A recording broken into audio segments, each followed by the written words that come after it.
ሰላምና ጤና በያላችሁበት አይለያችሁ። ውድ የተከበራችሁና የተወደዳችሁ የኢትዮ 80 ቤተሰቦች፣ በመጀመሪያ ለመላው ኢትዮጵያውያን እንኳን ለ126ኛ የአድዋ ድል በዓል በሰላም አደረሳችሁ። እነሆ ለዛሬ ያዝንላችሁ ወቅታዊ መረጃ የምናሰማችሁ ይሆናል። በቅድሚያ አርዕስተ ዜና።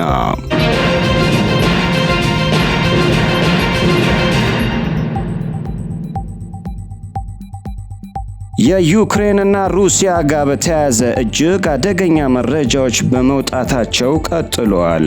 የስለላ ተቋማት ከሩሲያ ያገኘነው ያሉትን መረጃዎች በመጥቀስ እንዲሁም ቭላዲሚር ፑቲን ከቀናት በኋላ ምናልባት ይህንኑ አስገራሚና አስፈሪ የኒውክሌር ጦር መሳሪያ ሊተኩሱ ይችላሉ ብለዋል።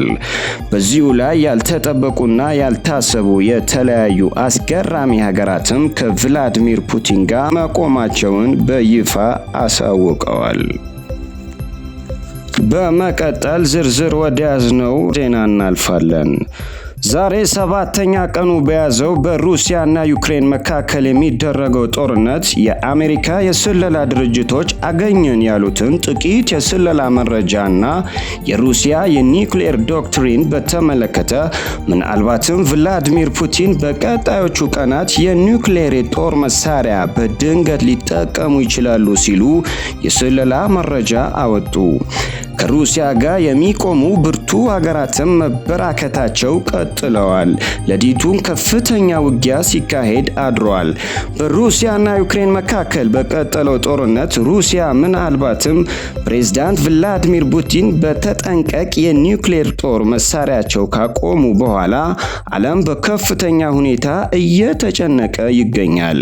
ከዛሬ ነገ ቭላዲሚር ፑቲን ይህንን የኒውክሌር የጦር መሳሪያ በድንገት ሊጠቀሙ ይችላሉ የሚለው በእጅጉ ያሳሰበው መረጃ በርካታ የዓለም ክፍልን እያነጋገረ ባለበት በአሁኑ ሰዓትም የስለላ ድርጅቶች ይፋ ባደረጉት መረጃ ቭላዲሚር ፑቲን በተጣለባቸው ከባድ ማዕቀብ እና በዩክሬን እያካሄዱት ባሉት ወታደራዊ ዘመቻ እንዳሰቡት ባለመሄዱ ምክንያት ምናልባት በቀጣዮቹ ቀናት በድንገት የኒውክሌር የጦር መሳሪያ ጥቃት ሊፈጽሙ ይችላሉ ብለዋል።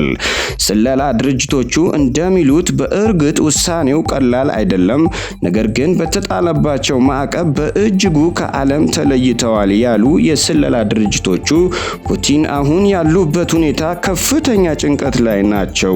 ይህንን ተከትሎ የሩሲያ የኒውክሌር ዶክትሪን ስንጨምርበት ደግሞ ምናልባት መሳሪያዎቹ የመጠቀሙ እድል ከፍተኛ ሊሆን ይችላል ብለዋል።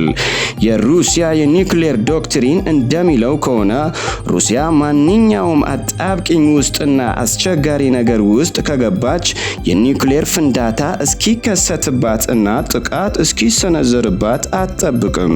የመጀመሪያና ድንገተኛ አጥቂ ትሆናለች ይላል ዶክትሪኑ። ከዚህ በመነሳት በተለይም ፕሬዝዳንት ቭላዲሚር ፑቲን ከ2 ዓመታት በፊት በቃለ መጠይቅ የተናገሩትንና ሩሲያ በአንዳች አስጨናቂ ሁኔታ ውስጥ ከገባች ሩሲያ ተጨንቃና ተከባ የምትኖር ዓለም አትኖርም ሲሉ መናገራቸው ጨምሮ የስለላ ድርጅቶቹ እንደሚያስረዱት ትንተና ከሆነ ፕሬዝዳንት ቭላዲሚር ፑቲን ምናልባት ያሰቡት ወታደራዊ ዘመቻ በሚቀጥሉት ጥቂት ቀናት በዩክሬን ሳካላቸው ምናልባት እነዚህ መሳሪያዎችን የመጠቀም እድላቸው ከፍተኛ ነው ብለዋል።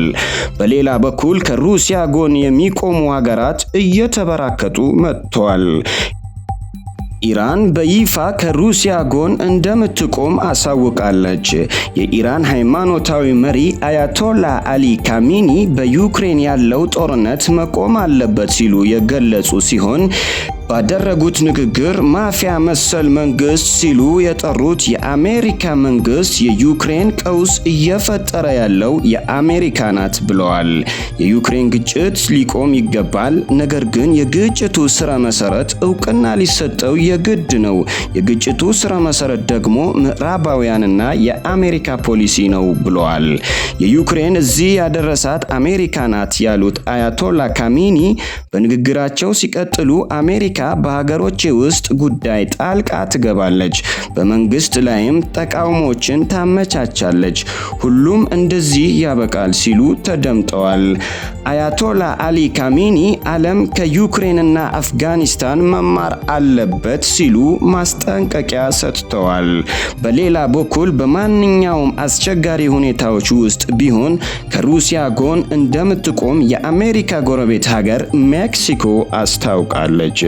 የሜክሲኮ ፕሬዝዳንት አንድሬስ ማኑኤል እንደገለጹት ከሆነ ሩሲያ ላይ ምንም አይነት የኢኮኖሚ ማዕቀብ አልጥልም፣ ከሚጥሉትም ጋር አልተባበርም ብለው አቋማቸውን ገልጸዋል።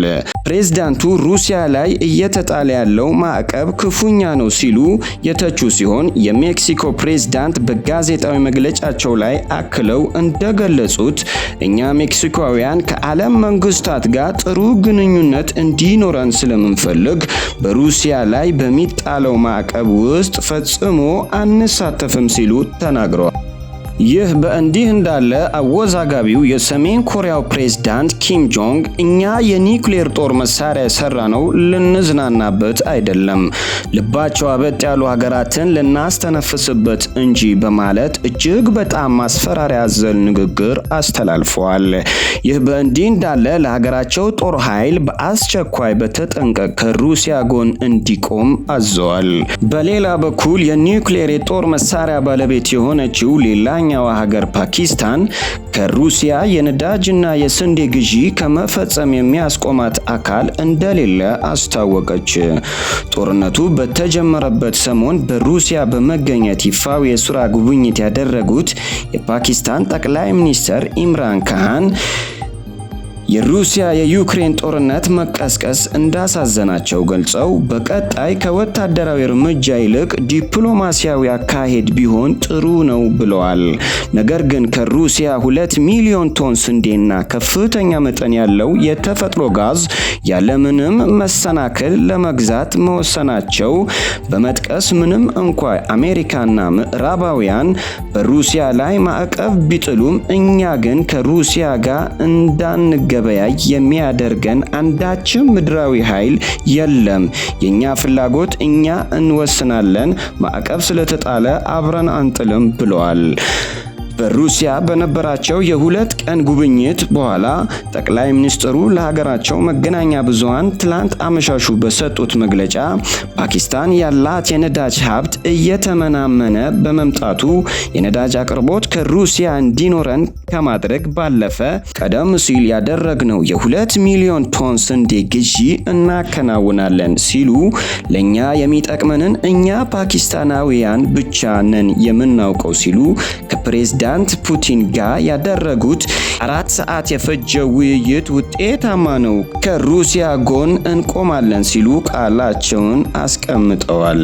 የሩሲያ የውጭ ጉዳይ ሚኒስቴር ሰርጂዮ ላቭሮቭ ሶስተኛው የዓለም ጦርነት በኒውክሌር የታገዘና እጅግ አውዳሚ ነው ሲሉ ተናግረዋል።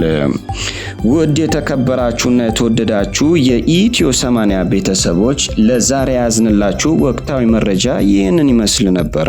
ለቻናላችን አዲስ ከሆናችሁ ወቅታዊና አዳዲስ መረጃዎች እንዲደርሶ ሰብስክራይብ፣ ላይክ፣ ሼር ማድረጎን አይርሱ። ሰላምና ጤና በያላችሁበት አይለያችሁ።